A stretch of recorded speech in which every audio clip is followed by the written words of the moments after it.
Assalamualaikum warahmatullahi wabarakatuh. Alhamdulillahilladzi hadana li hadza wa ma kunna linahtadiya laula an hadanallah. La ilaha illallah wahdahu la syarika lah. Wa asyhadu anna Muhammadan 'abduhu wa rasuluh. Allahumma shalli wa sallim wa barik Nabiina wa syafi'ina wa habibina Muhammadin wa ala alihi wa sahbihi wa man tabi'ahum bi ihsanin ila yaumiddin. Nawaitu ta'alluma wa ta'lim wa naf'a wal intifa' wal ifadata wal istifadah wal hatha 'ala tamassuki bi kitabillahi ta'ala wa bi sunnati والدعاء إلى الهدى والدلالة على الخير ابتغاء مرضات الله وصوابه وقربه اللهم علمنا ما ينفعنا وانفعنا بما علمتنا وزدنا علما. Bapak-bapak, ibu-ibu, para jamaah, para pecinta Rasulullah sallallahu alaihi wasallam, puji syukur kehadirat Allah Subhanahu wa taala. Salawat dan salam mudah-mudahan senantiasa tercurah untuk Nabi Muhammad sallallahu alaihi wasallam. Mudah-mudahan dilimpahkan pula keluarga dan para sahabat beliau serta kepada orang tua dan guru-guru kita. Mudah-mudahan kita, keluarga kita oleh Nabi Muhammad sallallahu alaihi wasallam, sehingga nanti di akhirat kita bisa dibangkitkan bersama-sama dalam barisan beliau dan mendapatkan syafaat dari beliau. Bapak-bapak, ibu-ibu, para jamaah yang dimuliakan Allah, sebelum Ramadan kita sudah membahas pemetaan besar bagaimana akidah Ahlus Sunnah wal Jamaah. Dan ketika kita membahas tentang kurikulum akidah, maka yang kita jadikan standar adalah akidah mayoritas ulama. Ini penting untuk digarisbawahi dulu bapak-bapak ya. Ada perbedaan antara mayoritas umat Islam dengan mayoritas ulama. Kalau dihitung-hitung kini kayak gambaran mayoritas umat Islam itu rajin ke masjid atau tidak? Itu makanya orang-orang selalu menggaungkan mayoritas umat Islam. Mayoritas umat Islam, nah, yang kita jadikan standar itu bukan mayoritas umat Islam, tapi mayoritas ulama. Ya, kalau mau kita tengok bagaimana umat itu yang mayoritas ulama yang kita tengok, bukan mayoritas umat. Umat Islam sama dengan manusia pada umumnya itu banyak lalai, dan itu harus kita akui, dan ini PR kita bersama. Tapi kalau mayoritas ulama, insya Allah ini bisa kita jadikan sebagai patokan. Karena itu penafsiran dari firman Allah ya, surat Al-Isra kalau tidak salah, bagaimana jalan orang-orang mukmin itu tidak boleh diselisihi. Ya, wa may yushaqiqir rasul min ba'di ma tabayyana lahul huda wa yattabi' ghayra sabilil mu'minin, kata Allah. Meragukan Nabi, mencari jalan yang berbeda dengan oleh umat mukmin. Di situ disebut, maksudnya di situ siapa? Ulama. Nanti orang-orang akan melakukan survei umat Islam, tidak susah. Kalau survei sekarang susah. Nah, maka yang lebih patut untuk dijadikan ya representasi umat yaitu para ulama. Dan baik ulama salaf maupun khalaf, ulama zaman dahulu ataupun ulama zaman sekarang, itu sama-sama punya prinsip dalam akidah, terutama yang berkaitan dengan Allah. Prinsipnya adalah tanzih.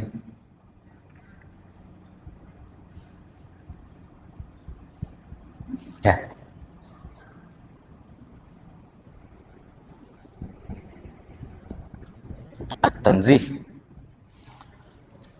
Tanzih itu artinya kita menyingkirkan segala bentuk kelemahan dari Allah Subhanahu wa taala.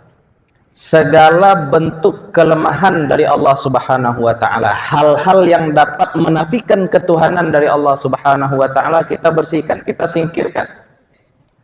Ada yang menyatakan bahwasanya Allah Subhanahu wa taala bersifat-sifat seperti sifat-sifat makhluk, ataupun berbuat seperti perbuatan makhluk, ataupun tersusun sebagaimana tersusunnya makhluk. Kita sudah contohkan dulu ya Pak ya. Ini ada berapa spidol nih Bang? Bisa jadi 2? Bisa jadi 2 enggak? Bisa ya? Gimana caranya? Iya, dia dipatahkan ya? Ya, dicetak ulang juga bisa. Itu menandakan bahwa walaupun ini spidol 1, tapi hakikatnya enggak 1. Hakikatnya tersusun dari partikel-partikel. Ini saja tersusun dari spidol dan tutup spidol. Saya sebagai manusia tersusun dari beberapa organ. Ada sistem organ, ada jaringan, nanti ada sel lagi, ada atom lagi. Sedangkan Allah Subhanahu wa taala tidak bersifat sedemikian. Ya, jadi kalau misalkan kita membahas tentang Allah Subhanahu wa taala, bagaimana Allah itu? Ini saja kuncinya, tanzih. Nanti bagaimana terapannya dari tanzih ini tergantung siapa yang kita hadapi, Bapak-bapak. Ya, tergantung dengan siapa kita berhadapan. Prinsipnya sama, tanzih. Ada orang bertanya, mendapati ayat kursi, wasi'a kursiyuhus samawati wal ardh. Kursi Allah itu meluasi langit dan bumi. Nanti orang ini bertanya, apa yang dimaksud dengan kursi Allah? Apakah Allah itu duduk di atas kursi nanti? Ya, atau surat Al-Baqarah ayat 29, ya kan? Walladzi khalaqalakum ma fil ardi jami'an tsumma stawa ila samai fasawwa. Ini Allah di sini 29 dikatakan istawanya di atas langit. Nanti surat Taha dilihat istawanya di atas arsy. Apakah Allah berpindah-pindah? Yang seperti itu, gambaran-gambaran ayat-ayat yang membuat kita bingung. Kenapa? Karena kalau kita pahami bulat-bulat satu ayat dengan ayat yang lain ini saling membatalkan, saling kontradiksi, dan itu sangat tidak mungkin. La raiba fihi, Al-Qur'an itu tidak ada kontradiksi di dalamnya, tidak ada keraguan di dalamnya, tidak ada ikhtilaf di dalamnya. Jadi ayat ini bagaimana? Ada orang yang cukup kita katakan jangan dipikirkan dalam-dalam. Pokoknya Allah itu berbeda dengan makhluk, selesai. Apapun yang terlintas dalam pikiran Anda tentang Allah, berarti Allah tidak seperti itu. Ya. Apapun yang terlintas di dalam pikiran kamu tentang Allah, Allah tidak seperti itu. Terbayang putih, Allah tidak putih. Terbayang hitam, Allah tidak hitam.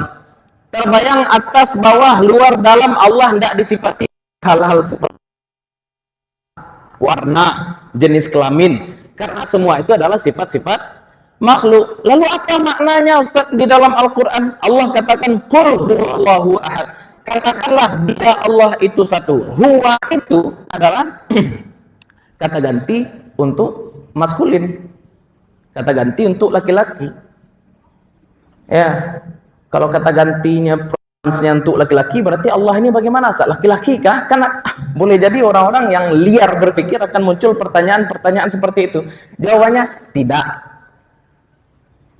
Ya, ketika dikatakan bahwasanya Allah Subhanahu wa taala di dalam hadis turun sepertiga akhir malam, bahwasanya Allah Subhanahu wa taala kalau ada yang mendekat kepadanya berjalan, maka Allah mendekat kepadanya harwalatan, berlari. Apakah yang dimaksud itu Allah memang berlari? Tidak. Lalu apa maknanya Ustaz Allah berlari? Apa maknanya tangan Allah? Nah, kalau kita berhadapan dengan orang yang tidak terlalu banyak tanya, saya sudah, solusinya adalah tafwid.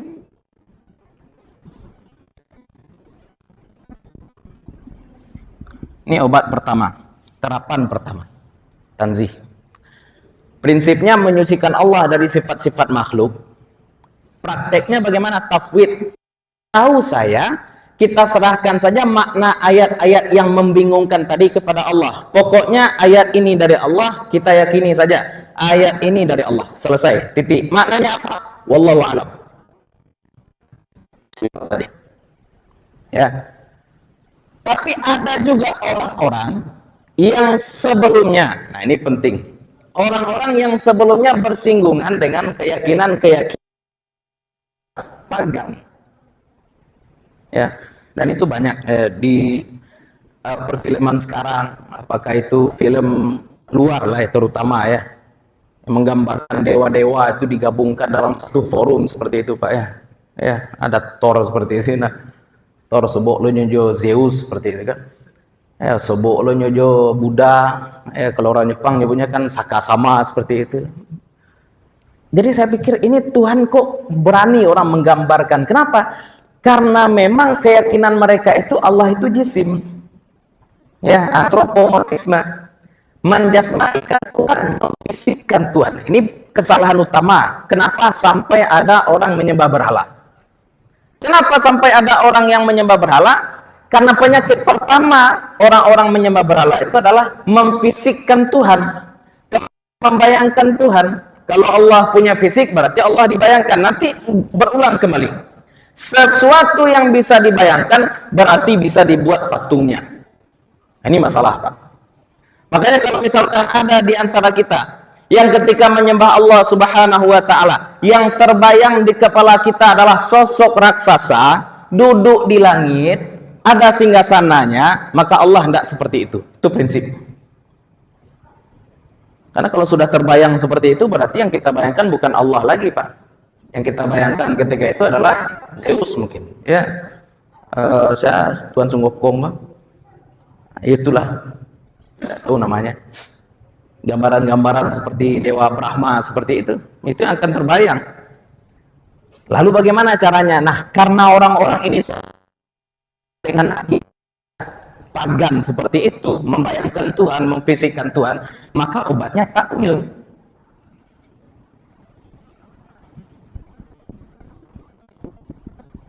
Takwil. Ya, tentu saja takwil itu punya kaidah-kaidah.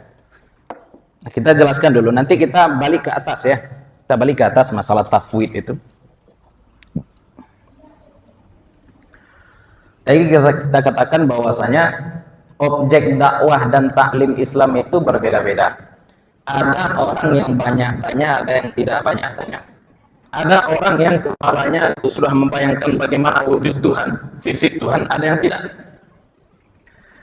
Kalau orang yang pikirannya tidak liar, maka gampang saja dikatakan kepada dia bahwa Allah itu berbeda dengan makhluk. Kullu ma khatara bi balika fallahu laisa kadzalika. Apapun yang terlintas dalam kepala engkau tentang Allah, maka Allah tidak seperti itu, titik. Sebentar. Tapi kalau orang yang memang kepalanya, tabiatnya itu sudah gampang membayang-bayangkan, memvisualisasikan sesuatu, maka obatnya takwil. Takwil. Ya, seperti tadi dikatakan bahwasanya Allah dalam hadis qudsi ya. Siapa yang mendekat kepada Allah sejengkal, maka Allah mendekat kepadanya satu hasta. Siapa yang mendekat kepada Allah berjalan, maka Allah mendekat kepada dia berlari harwala. Sehingga sebagian orang sesat itu menganggap bahwasanya Allah Subhanahu wa taala punya sifat harwala, sifat berlari. Daripada orang-orang ini terkungkung dalam pemikiran-pemikiran tasbih, menyerupakan Allah Subhanahu wa taala dengan makhluk, kita berikan obat sesuai dengan dosisnya. Obatnya apa? Takwil. Apa yang dimaksud bahwasanya Allah Subhanahu wa taala itu berlari?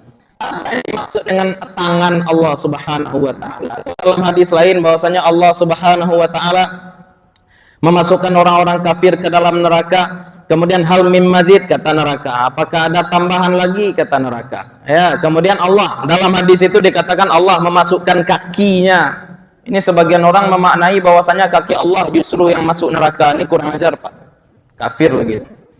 Ya, kalau bukan karena sunnah kafir, menganggap bahwa kaki Allah yang masuk ke dalam neraka. Makanya obatnya bukan harus takwil. Apa yang dimaksud dengan kaki Allah? Nah, sama dengan kepala. Ya, Pak ya. Apa yang dimaksud dengan kepala sekolah? Contoh. Aduh, kalau sekolah ada punya kepala. Kepala kantor ada, kantor punya kepala. Apa yang dimaksud dengan kepala? Orang paling tinggi di situ. Sebaliknya, kalau dalam bahasa Arab ada lawan dari kepala, yaitu kaki. Ketika disebutkan kaki Allah, apa yang dimaksud kaki di situ? Kita catat clue-nya, Pak ya. Petunjuk dari hadis. Pertama yang disebut di situ adalah kaki, dan kaki ini bukan dari kepala. Kepala paling atas, kaki paling bawah. Itu yang pertama. Yang kedua, kaki ini masuk ke dalam neraka. Itu clue yang kedua. Berarti yang dimaksud kaki di dalam hadis ini apa? Pasti bukan organ tubuh, tapi orang-orang hina. Kaki. Kalau kepala tadi kita katakan orang-orang mulia, berarti kaki itu orang-orang hina. Kebalikannya. Itu namanya takwil. Jangan dipahami pula bulat-bulat nanti, oh kaki Allah masuk neraka, kacau. Menyatakan bahwa Allah punya kaki saja itu sudah bermasalah, dikatakan pula kaki Allah masuk neraka. Itulah dobol kacaunya tuh. Ya. Ini muncul kapan? Ya ketika kita katakan tadi dalam sejarah akidah Islam itu bersinggungan dengan orang-orang yang sebelumnya menyembah berhala, sebelumnya menyembah api, sebelumnya menyembah roh-roh dan segala macamnya. Makanya kemudian para ulama pun mendedikasikan waktunya untuk membentengi umat dari paham-paham sesat. Dan semua ilmu dalam sejarah Islam, bapak-bapak, ibu-ibu, punya sejarah. Kenapa muncul ilmu qiraat? Kenapa muncul ilmu tajwid? Kenapa muncul ilmu bahasa Arab? Orang-orang bertanya pula sekarang, adakah Nabi SAW belajar bahasa Arab? Pak, orang Arab sekarang belajar bahasa Arab enggak? Apa-apa kan orang Indonesia nih, belajar bahasa Indonesia enggak? Ayo, orang Arab belajar bahasa Arab enggak? Iya juga belajar bahasa Arab. Ya, karena ada bahasa sekedar saling paham ya antara orang pertama dengan orang kedua, antara dua orang yang bercakap saling paham. Kaidah-kaidah. Bahasa juga punya kaidah-kaidah dan tidak semua orang Arab itu paham kaidah bahasa Arab. Tidak semua orang Inggris paham kaidah bahasa Inggris. Ini penting juga nih. Bahasa Arab seperti tadi kita katakan nanti melahirkan ilmu, induknya ada ilmu nahwu, ada ilmu saraf. Orang berkata, Nabi tidak belajar nahwu, Nabi tidak belajar saraf. Kenapa kemudian muncul ilmu nahwu dan ilmu saraf? Karena orang-orang mulai banyak tidak pandai bahasa Arab itu, Pak. Ya, fa'il dinasabkan, khafat yang dirofakkan, yang seperti itu. Sama dengan ilmu. Adakah Nabi belajar tajwid, Pak? Nun mati, kata Nabi pada Abu Bakar misalkan. Abu Bakar, huruf halak itu ada 6. Ada Nabi ngecek itu ke Abu Bakar. Pertanyaannya, kenapa sampai muncul ilmu tajwid? Pembagian mulai dari makharijul huruf, ya, hukum nun mati dan tanwin. Kenapa itu muncul?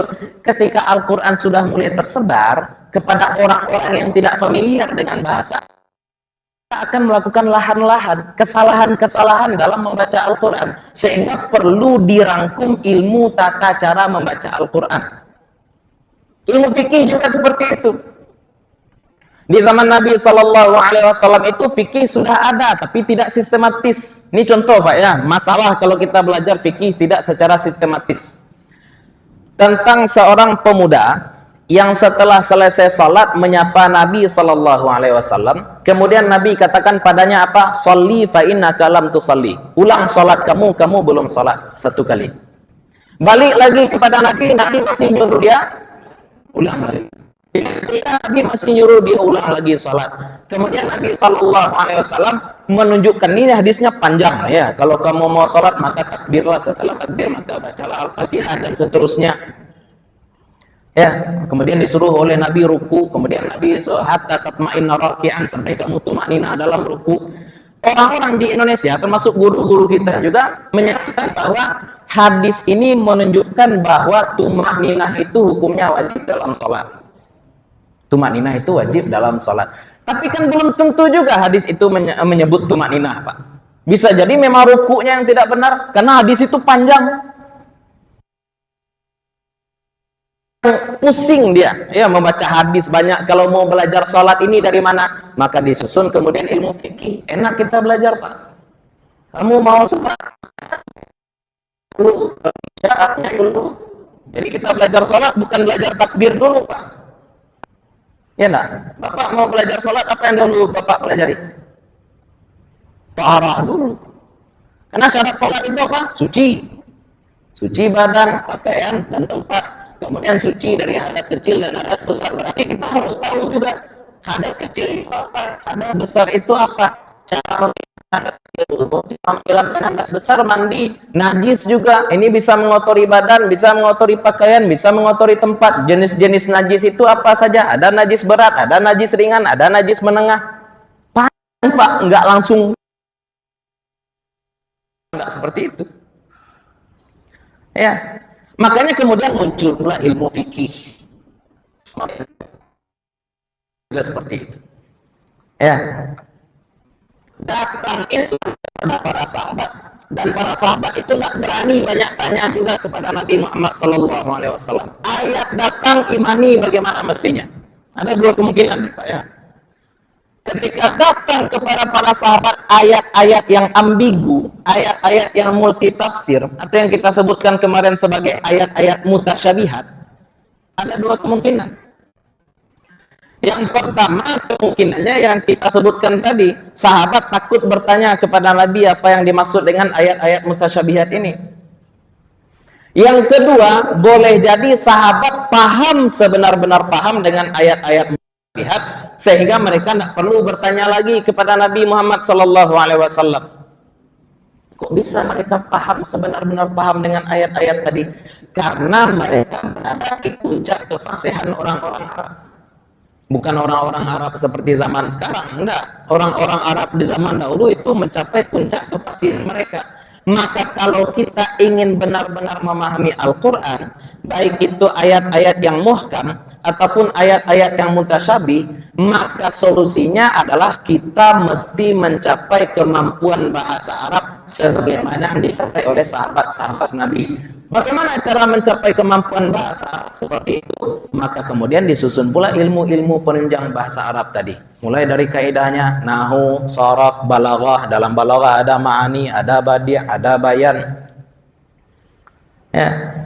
Ini kadang-kadang orang kurang ajarnya seperti itu. Sahabat dulu nak do belajar ilmu hadis gitu aja. Kacau. Ya, sahabat dulu nak do belajar fikih. Orang-orang kalau seperti ini ya. Ibadahnya amburadul yang kita maksud itu bagaimana? Kalau ditanya perkara-perkara sepele dalam masalah ibadah, itu pusing dia jawab. Dalam ibadah, tidak usah masalah tauhid, masalah ibadah saja dulu. Panjang debat jadi. Apa contoh?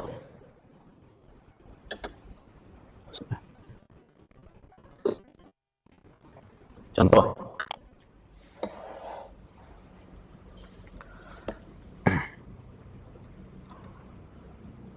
Apa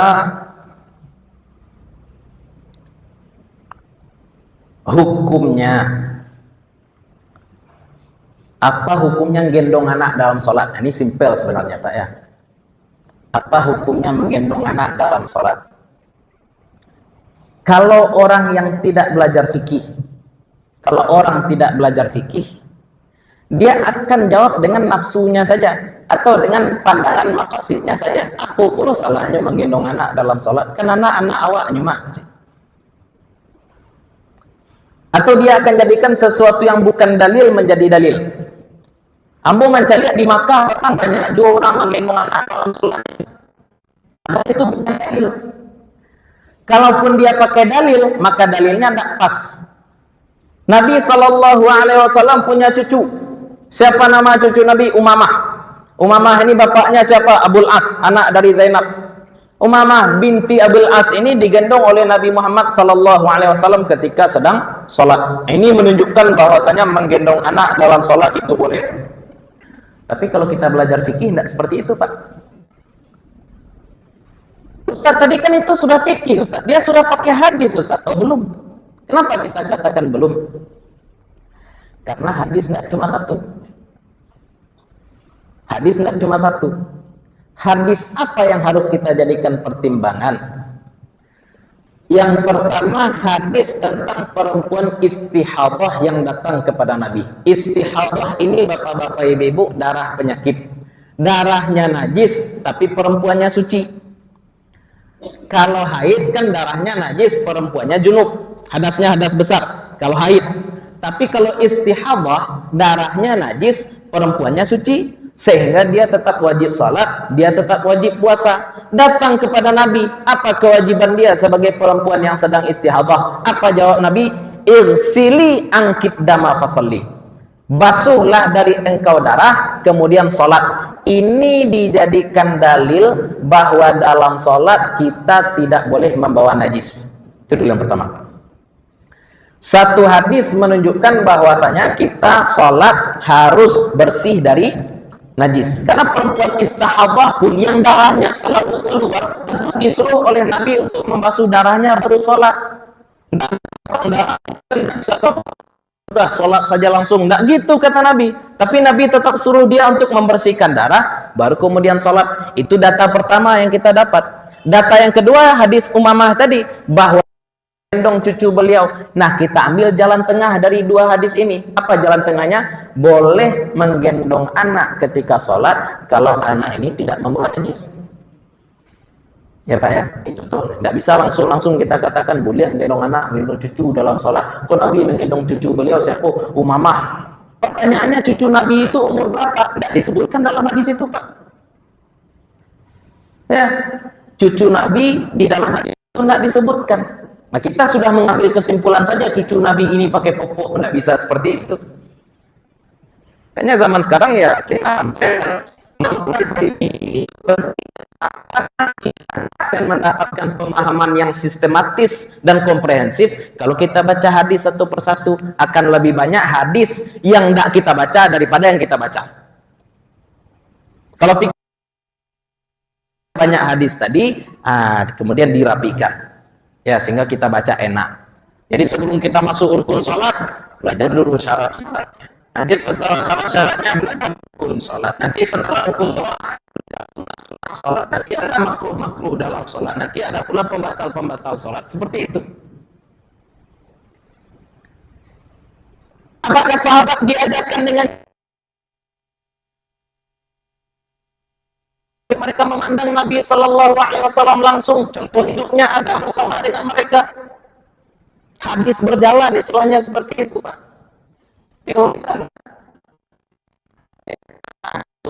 Kemudian disusun ilmu fikih sama dengan ilmu tauhid. Nah, tapi kita akan cari titik temunya tadi. Terapan berbeda-beda, tapi persamaan i'tiqad salaf dan khalaf. Kita tekankan lagi. Ulama salaf dan ulama khalaf, ulama yang hidup di 3 abad pertama umat Islam ataupun setelahnya, memiliki akidah yang sama. Kalau ada orang yang mengklaim bahwa ulama yang hidup saat ini berbeda akidahnya dengan ulama yang hidup zaman dahulu, itu berarti sudah menganggap Nabi pembohong. Ya, itu sudah menganggap Nabi pembohong.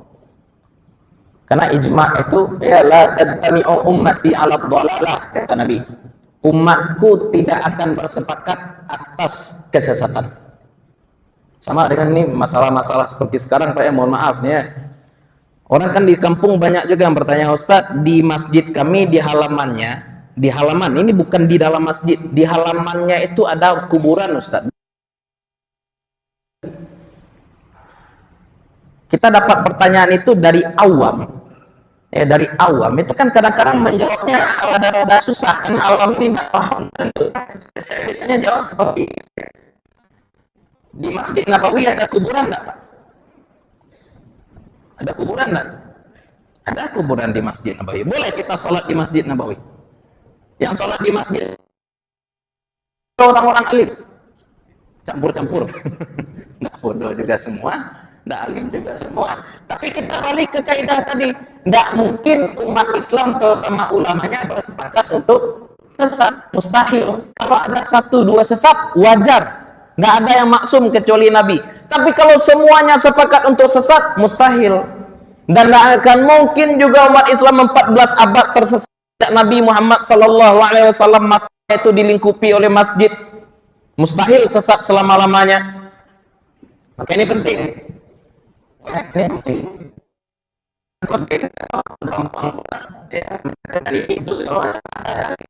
Tapi karena dalil itu menyesuaikan, ya sesuaikan pula dengan siapa kita sedang berbicara. Nah, jadi ulama apa?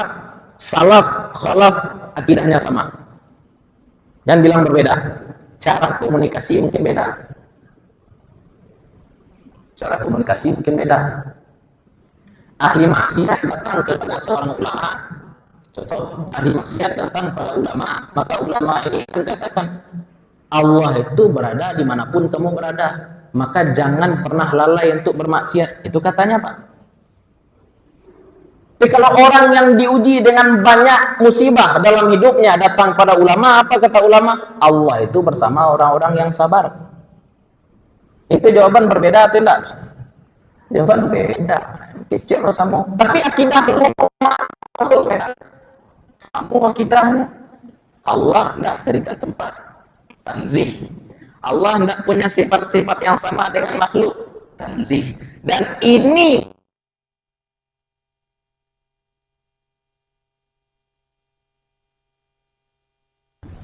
pemimpin-pemimpin hebat dalam sejarah umat Islam itu bukan orang-orang kecil yang suka mengurus masalah-masalah kecil. Pemimpin hebat dalam sejarah umat Islam itu bukan orang-orang bodoh yang fokus untuk mengurus masalah-masalah kecil. Kecil contoh yang sering diributkan orang-orang sekarang. Ya. Tiap jumpa dengan kawan atau mau mewawancarai calon menantu, apa yang ditanya? Di mana Allah? Tuhan. Nah, ada Umar bin Khattab, Pak, ya. Umar bin Khattab itu mengutus Amr bin As untuk menaklukkan Mesir. Ya, Mesir itu ditaklukkan, berada di bawah kepemimpinan Khilafah Rashidah. Itu kan di masa Umar bin Khattab. Yang diutus ketika itu adalah Amr bin As. Tidak ada bapak-bapak ibu-ibu Umar bin Khattab nyuruh Amr bin As. Amr bin As kalau datang ke Mesir tanya ke orang Mesir di mana Allah, ya nak ada. Sedangkan bagi sebagian orang sekarang hal ini dijadikan sebagai momo untuk mengusili saudara seiman, untuk mengukur apakah orang ini satu manhaj dengan dia atau tidak, apakah orang ini satu kelompok dengan dia atau tidak. Apa yang ditanya? Di mana Allah? Ketika Nabi Muhammad SAW sampai ke Madinah, ini prinsip juga. Apa yang dilakukan oleh Nabi? Nabi nak bertanya kepada orang-orang Madinah di mana Allah? Tidak. Setelah bahwa yang pertama kali dilakukan oleh Nabi Muhammad SAW dua, dan ini menunjukkan bahwa sunnah Nabi yang terbesar itu ternyata ini dua ini. Apa itu? Mempersaudarakan muhajirin dengan kaum Ansar, membangun masjid. Kenapa dua ini yang dilakukan oleh Nabi? Ini simbol persatuan, Pak.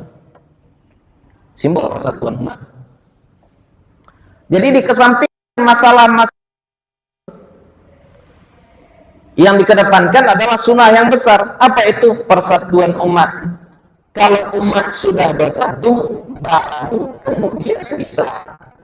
Ya, yang yang kita impikan sampai sekarang ini, Al-Aqsa kembali ke tangan umat Islam. Tapi repot juga. Kenapa? Karena negara kita aja tidak berada di tangan kita. Ada tangan awak. Masalahnya itu masalahnya. Apa masalahnya, Pak? Masalah umat Islam ini ya. Ibu, kalau di muko musaji kita ko tagole oto minyak goreng, Pak, minyak saliter. Nana Pak salamatkan, nana Ibu salamatkan sopirnya atau minyaknya? Kok masalah awak? Masalah awak apa? Kontrol maksiat. Bapak, Ibu, dana berita kurang korupsi 271 triliun. Berang, Pak. Pertanyaannya, kalau awak berada di posisi ini, awak akan ikut korupsi enggak? Kebanyakan kita ini nggak korupsi bukan karena nggak mau, Pak. Kesempatan saja yang belum ada. Aduh kawan nambo, pekumbuh, pedagang, jasa sabui namanya. Acehnya, ambo buka kedai Ustaz. Kemudian ada beberapa orang yang mendaftar menjadi kasir, kan seperti itu. Di satu masa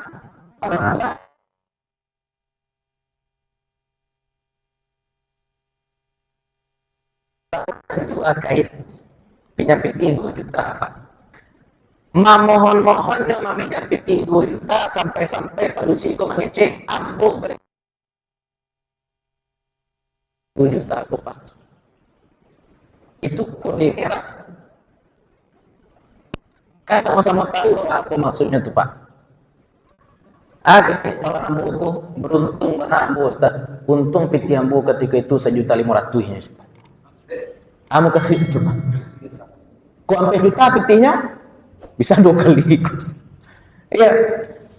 Belek kawak. Masalah waktu apa? Kebanyakan kita meninggalkan maksiat bukan karena tahu maksiat ini haram, tapi karena kebetulan kalau ada kesempatan. Sebenarnya kalau sisi pandangan akhlak tidak boleh pula kita terlalu memaki-maki pelaku maksiat. Kalau maksiat berapa banyak maksiat kini Pak? Ini kan di sekolah nilai anak-anak di markup, kalau maksiat itu kan korupsi, laporan palsu itu. Dan itu banyak sekarang. Ya, dosa-dosa tete. Kalau misalkan kondisi umat seperti sekarang, ya banyak yang mencari kesempatan untuk bermaksiat, tidak bermaksiat karena kesempatan itu betul yang tidak ada, bukan karena mereka memang takut maksiat. Andai diberi pun pemimpin yang baik, tidak akan jadi, Pak. Ya, di akhir juz 2 itu diceritakan kondisi Bani Israel, kan?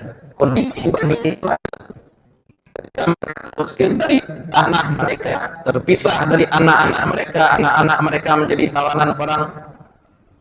Alam tara ilal mala'i min Bani Israil min ba'di Musa idh qalu li nabiyillahu mub'ath lana malikan nuqatil fi sabilillah. Datang mereka kepada nabi mereka, Nabi Musa sudah berlalu, sekarang nabi yang ada bersama mereka dalam riwayat Israiliyat disebut dengan Nabi Samuel. Datang mereka kepada Nabi Samuel, kami sudah terusir dari kampung kami sudah terpisah dari anak-anak kami, pilih raja untuk kami sehingga kami bisa berperang di jalan Allah. Ya, sehingga kami bisa berperang di jalan Allah. Dipilih kemudian oleh nabi mereka siapa? Dipilih Tolut. Tolut ini kalau orang barat nyebutnya Saul. Dipilih Tolut, protes ini Pak. Jadi saya pikir pantaslah orang-orang Bani Israel tidak dikasih raja ketika itu. Kenapa? Sudah dikasih raja pun mereka protes. Qalu anna yakunu lahul mulku alaina wa nahnu ahaqqu bil mulki minhu wa lam yu'ta sa'atan. Padahal kami lebih berhak daripada si Tolut untuk menjadi raja. Si Tolut itu tidak punya harta. Sekarang pertanyaannya Pak, kita bawa ke negeri kita ya. Dan tadi Bani Israel itu masalah pertama yang disebutkan itu secara kronologis adalah protes kenapa Tolut jadi raja karena Tolut orang miskin. Sekarang kita jujur dan realistis, bisa orang miskin jadi pemimpin di negeri ini? Baliho cik berapa? Baliho cik. Di Padang kok berapa kelurahan Pak? Kecamatan ada berapa di Padang? 8 balai. Berapa kelurahannya? Paling enggak di masing-masing kelurahan ada tagak baliho cik. Dan mohon maaf pemuda sekitar harus lo diajak ngopi supaya aman baliho.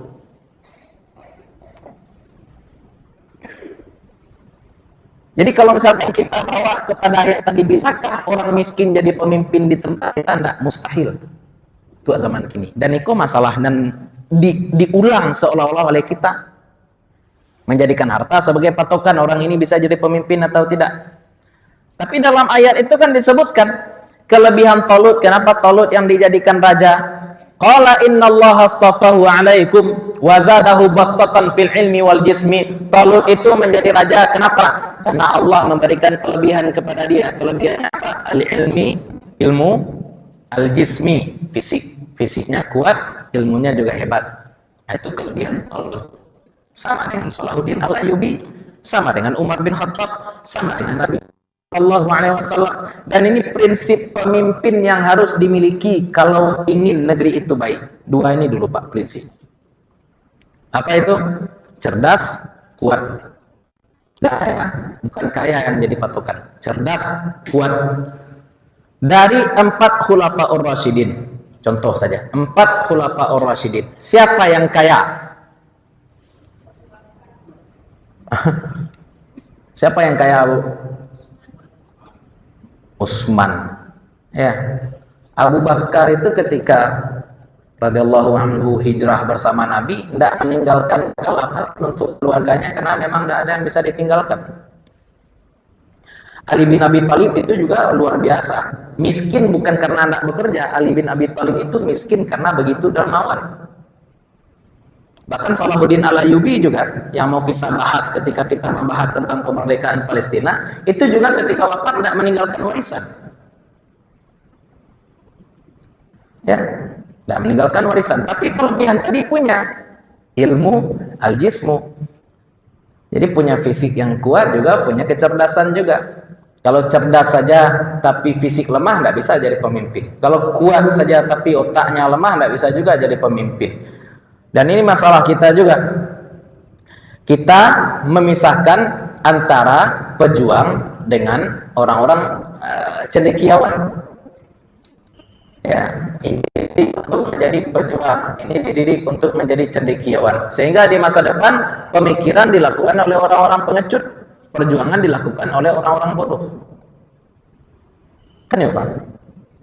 Nyukue tapi bodoh, kok santiang tapi pengecuy, tidak tahu perjuangan. Orang banyak ya membuat syarat-syarat pemimpin, tapi ini dulu, yang dua ini ternyata dulu disebutkan kelebihan Talut. Ya, cerdas.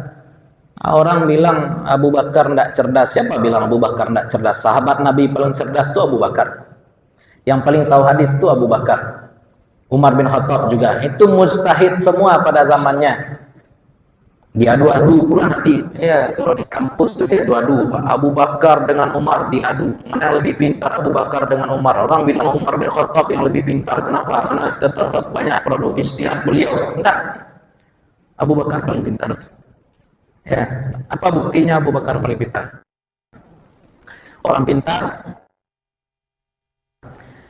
Masalah yang dihadapi di masa Abu Bakar. Ini nubuat tentang merdekanya Palestina itu sebenarnya sudah ada di zaman Nabi ya. Ketika menjelang perang Khandaq, kemudian Isra dan Mi'raj juga itu menunjukkan bahwasanya Islam punya perhatian besar terhadap Al-Quds, Masjidil Aqsa. Ketika Nabi Shallallahu Alaihi Wasallam wafat, yang terjadi apa? Umat Islam pecah juga Pak. Pecah. Apa? Yang pertama yang paling parah orang-orang murtad. Ketika Nabi Muhammad Sallallahu Alaihi Wasallam wafat,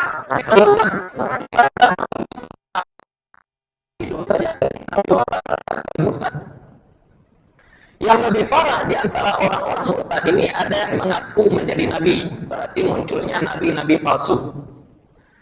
Kemudian muncul pula siapa? Orang-orang yang menolak sebagian syariat karena Nabi wafat. Ya dibilang kafir ya, kafir juga kalau dia mengingkari sesuatu yang maklum minad dini bil darurah. Siapa itu yang terkenal? Orang-orang yang enggak membayar zakat. Bapak Ibu perhatikan ya, ada dua alasan orang enggak bayar zakat. Yang pertama, orang enggak bayar zakat karena bodoh. Baru tahunya perlu zakat ya Ustaz dia ini nak ambo kira zakat fitrah saja yang perlu dibayar. Ada orang seperti itu, ada. Tapi yang bola banyak bersedekah Ustaz karena bodohnya Pak ya. Dia mengaku banyak bersedekah. Nah, sedekah berbeda dengan zakat. Ya. Pertama dia enggak bayar zakat karena bodoh. Kedua enggak bayar zakat karena pelit. Ketiga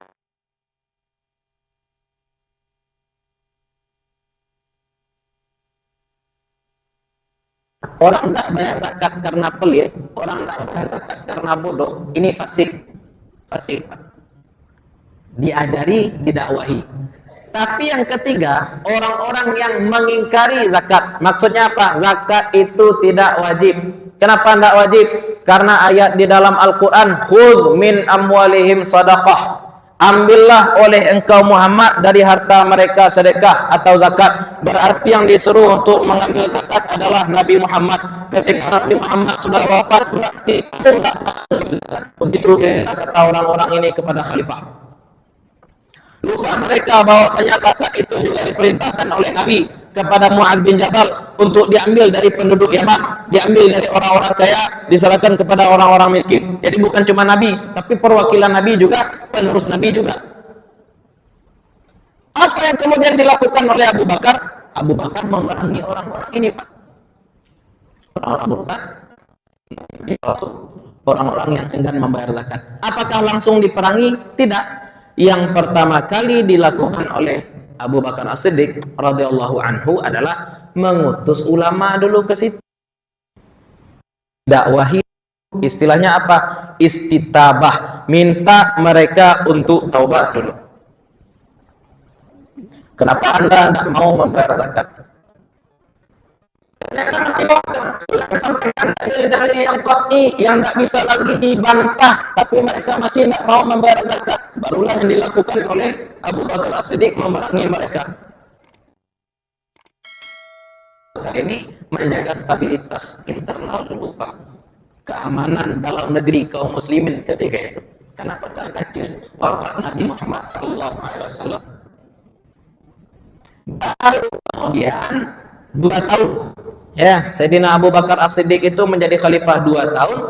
Wafat beliau, naik Umar bin Khattab menjadi khalifah. Ini juga menarik, Pak, ya.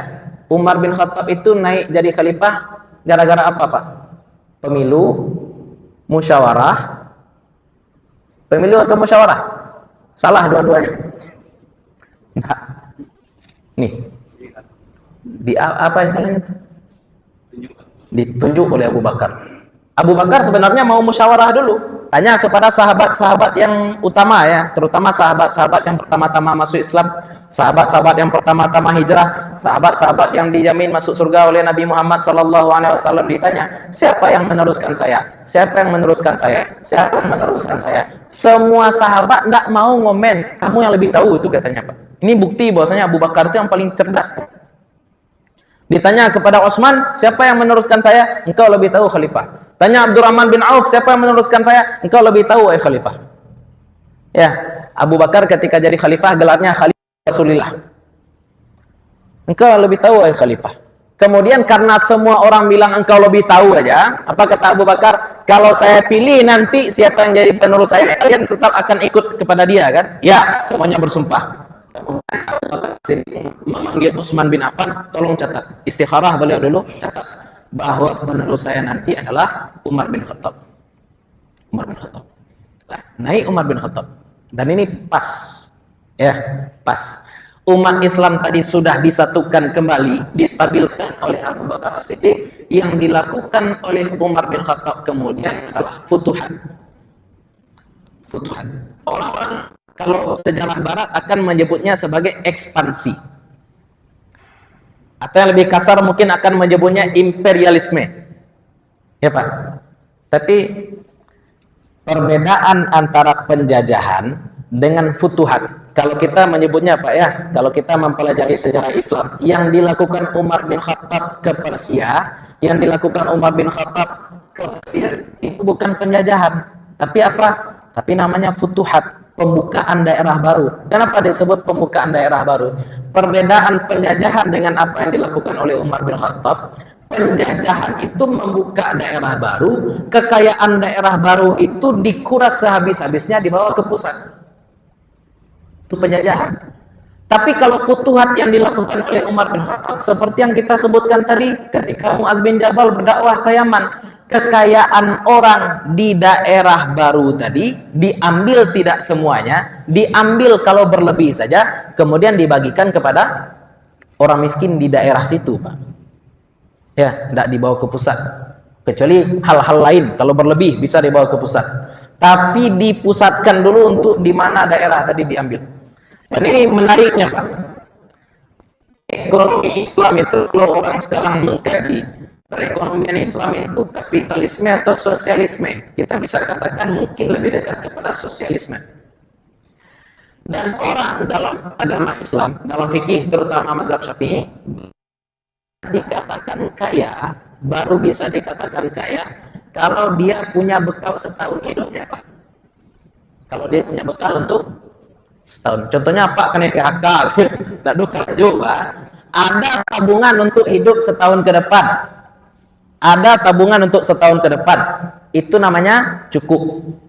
Lebih tabungan daripada kebutuhan 1 tahun ke depan, itu namanya kaya, wajib bayar zakat. Kalau kurang tabungan untuk kebutuhan 1 tahun ke depan, miskin, berhak dapat zakat. Pertanyaannya, kebutuhan 1 tahun kalau dalam bentuk emas, dalam fikih zakat berapa, Pak? 85 gram emas.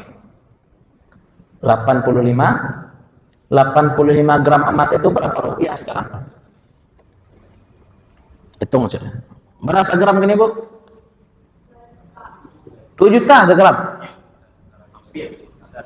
Itulah 170 juta tuh. Kalau ada yang di sini tabungannya kurang 170 juta berarti miskin. Ya.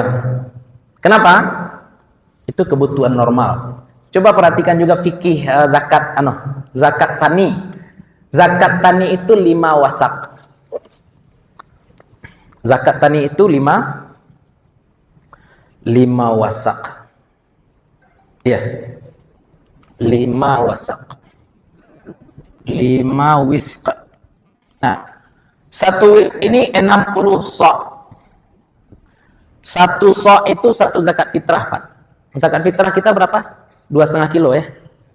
Ya, 2,5 kilo kali 60. Ya, 150 kilo. Kali 5. Kali 5. Berarti 750 kg. Kalau hasil panen petani mencapai kilogram bersih berasnya, bukan kotornya, maka dia wajib bayar zakat.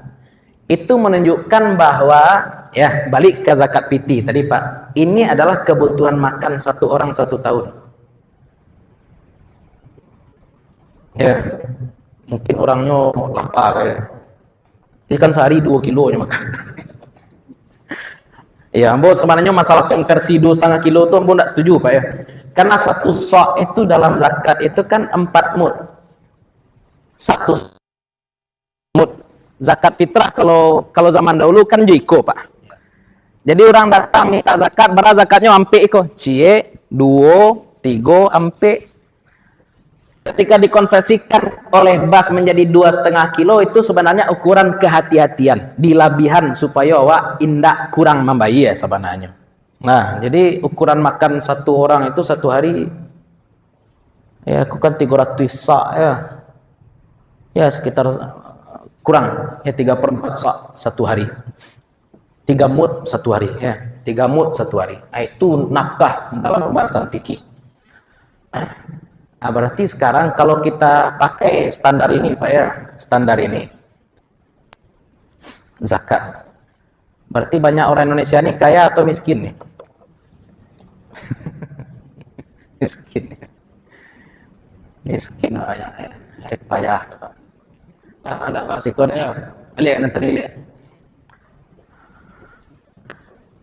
Zakat itu diambil dari orang kaya, diberikan kepada orang miskin, dan tidak dia bawa keluar dari daerah pengumpulan zakat secara prinsip pertama. Makanya pembukaan yang dilakukan oleh umat Islam itu bukan penjajahan, lain dengan Belanda, Pak.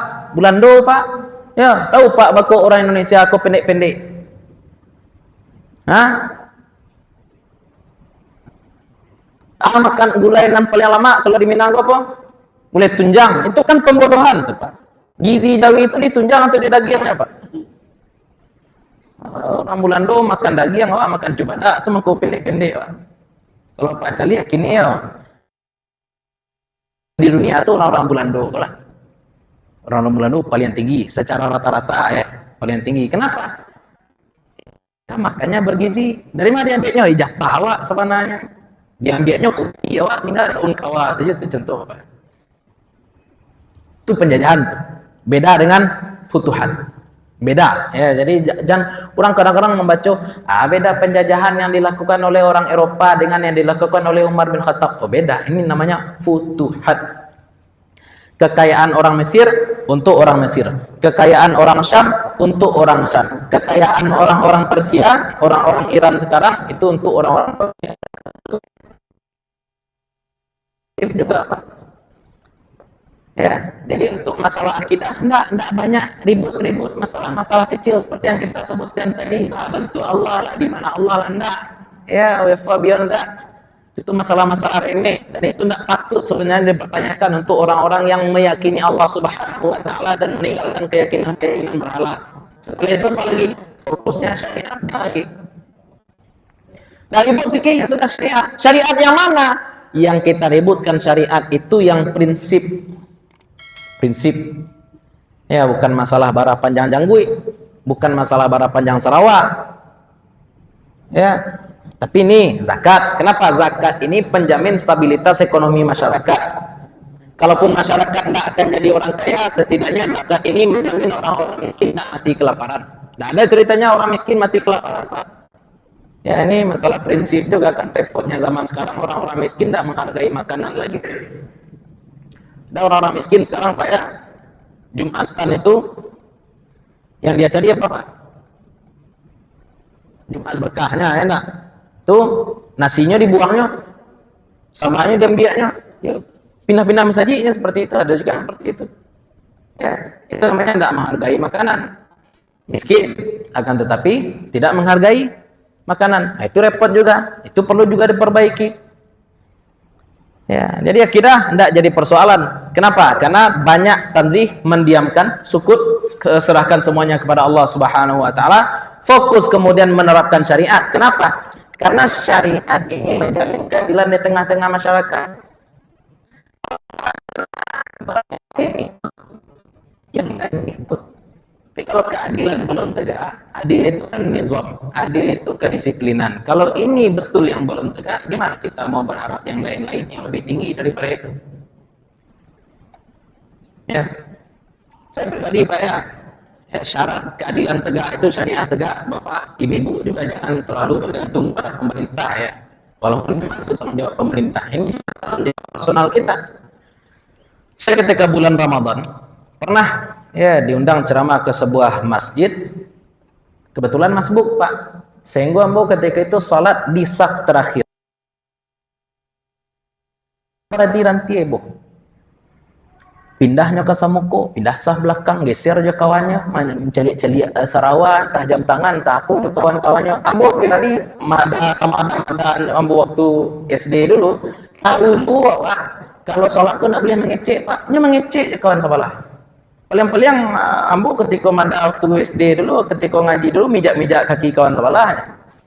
Kalau anak ini mau tanya dalam sholat, sudah sholat ambo paci, sholat sekolah, pas anak yang datang tuh yang sholat pun nak bilang kecil mana itu? Laisa. Ayo ulang jalan dak. Muka saya, Pak. Kalau anak umur 7 tahun seperti itu, Pak. Anak umur 6 tahun seperti itu, kita maklumi. Kalau lah 6 SD, dimaklumi lah. Tapi pertanyaannya, adakah bapak-bapak, ibu-ibu yang berani nahi mungkar ketika menengok yang seperti tadi? Kan jarang, Pak. Jangankan nahi mungkar, amar ma'ruf saja susah. Sudah azan kita ke masjid, anak-anak masih main. Ada berapa sekarang bapak-bapak yang berani menegur anak-anak? Nggak banyak. Maka ini juga PR kita bersama. Kita pun harus siap. Kalau kita ingin mendapatkan pemimpin, sebagaimana tadi pemimpin Tolong itu memimpin, tapi kenapa Israel itu tidak siap? Ya, ketika diajak perang, semuanya ikut perang. Yang ikut berperang pun naik tumbang. Tinggal orang-orang sabar saja yang kemudian berperang dengan Talut. Kita pun andai diberikan pemimpin adil zaman sekarang, Pak. Andaikan diberikan pemimpin adil zaman sekarang, boleh jadi kita malah nanti seperti umat Bukannya mau berjuang dengan pemimpin yang adil, justru pemimpin adil ini yang kemudian kita persekusi. Boleh jadi. Ya, yang perbaikan dari bawah ke atas. Nanti Abu Bakar dulu menjamin stabilitas, dilanjutkan oleh Umar bin Khattab. Kalau Salahuddin Al-Ayyubi sebelum melakukan futuh, ya mengusir pasukan Prancis ketika itu, tentara salib Prancis yang berada di Palestina, yang beliau lakukan apa? Beliau meredam dulu kelompok-kelompok kecil yang suka memecah belah umat. Kelompok-kelompok kecil yang suka memecah belah umat. Yang pertama yang suka memecah belah umat itu apa? Orang-orang yang mengagamakan politik. Bukan orang-orang berpolitik, Pak ya. Mohon maaf. Orang-orang yang mengagamakan politik, maksudnya apa? Mau ini gawat. Kamu hanya membunuh orang Islam gara-gara politik, ini gawat. Ini perlu diredam. Yang kedua, yang juga diredam oleh Salahuddin Al-Ayyubi Syiah, ya, di Mesir ketika itu. Jadi orang-orang yang kental politik ketika itu berada di Syam, orang-orang sesat Syiah itu berada di Mesir, ditutup Masjid Al-Azhar ketika itu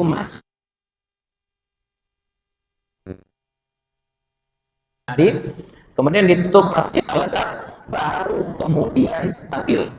Setelah stabil, baru Futuhat itu ngikut saja. Ya, perangnya dahsyat. Ya, betul, perangnya dahsyat. Akan tetapi kalau umat Islam sudah bersatu, ya tidak masalah. Umat Islam bersatu, ya tidak masalah. Balik ke masa Utsman bin Affan. Bin Affan juga, bapak-bapak, ibu-ibu, ada sesuatu yang kontroversial dilakukan oleh Utsman bin Affan, tapi itu juga demi bersatunya umat Islam. Apa masalahnya? Pasukan di masa Utsman berkumpul, masing-masing membawa Al-Quran. Ternyata cara tulis Al-Qurannya beda-beda, cara baca Qurannya juga beda-beda. Dibanding-bandingkannya, aku pasukan dari mana? Kok dari Mesir? Kok dari mana? Kok dari Wara'an Nahar? Kok dari mana? Kok dari Quran Abu Batua. Ya seperti itu kira-kira terjadi perpecahan umat. Yang dilakukan Utsman bin Affan apa? Dibakar semua Quran, Pak. Semua Quran. Cara nulis Qurannya harus cara nulis Quran standar. Makanya sampai sekarang Al-Quran yang Bapak baca itu namanya Mushaf nisbat kepada Utsman. Itu tujuannya untuk apa? Bersatunya umat juga. Bersatunya umat Islam juga. Jadi jangan sampai kita remehkan masalah ini, Pak. Persatuan umat baru Futuhat. Bersatu umat baru Futuhat. Nabi Muhammad bersatu umat baru jihad. Ya, tapi jihad artinya kita berbeda-beda, dia adu domba. Ya, dia adu domba. Itu yang susah bangkit kalau misalkan kita masih belum ada takliful qulub, hati kita masih belum bertauhid. Itu barangkali kajian kita malam hari ini mudah-mudahan bermanfaat bagi ibu bapak, terutama untuk kami pribadi yang menyampaikan. Insyaallah besok subuh kita membahas tentang pantangan-pantangan sholat ya Pak ya. Apakah itu makruh ataupun hal-hal haram dalam sholat ataupun sesuatu yang membatalkan sholat. Insyaallah besok kita bahas subuh di sini. Mudah-mudahan Allah mudahkan. Semoga Allah Subhanahu wa taala berikan keberkahan di majelis kita. Allah jadikan kita di antara orang-orang yang senantiasa menuntut ilmu dan mencari ridha Allah Subhanahu wa taala. Mudah-mudahan selama duduk di sini Allah ampuni dosa-dosa kita. Allah kumpulkan kita nanti bersama-sama dengan orang-orang saleh, para syuhada, para siddiqin. Mudah-mudahan kita mendapatkan syafaat dari Nabi Muhammad sallallahu alaihi wasallam. Mohon maaf kalau ada yang salah, ada yang kurang, ada sesuatu yang tidak akan meletakkan pada tempatnya. Assalamualaikum warahmatullahi wabarakatuh.